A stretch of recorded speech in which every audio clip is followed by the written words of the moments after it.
Yan. Guys, papunta na kami sa bahay nila sa Gario kasi mag-review na kami. Alas 2 na, pero sabi nila alas 2 kailangan sa Tito na mga tokis sila mga hayop mo. Yes. Kaya, Si Dandan. pharmacy ka dyan. Baka pag sinabi ko yung palayaw mo dyan, manginig ka. Sa last ano na natin. Salamat Kaya, talaga. tapos sa akin ngayon nalaman Sa nila. 50. So yun guys, papunta tayo sa bahay nila Angelica. Na natin i-reveal yung nickname ni ano now. Hello. Angge. 50 daw yung ano maabot. Angel. Si Angel po. Angel daw.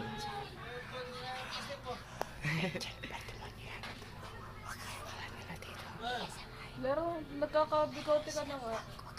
Binata ka na. Binata yung boses ko. Oo. Boses ko ba? Ako na nga mag-a-adjust guys para magkakasalakat kami. Hindi ko matubig ko tayo. Ang init pa pala. Kayo. Kukunin tayo ng liwanag na dito.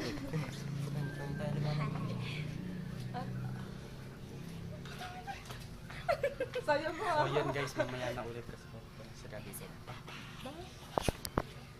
Ay, bitang di. Labo na. Eh, bobo.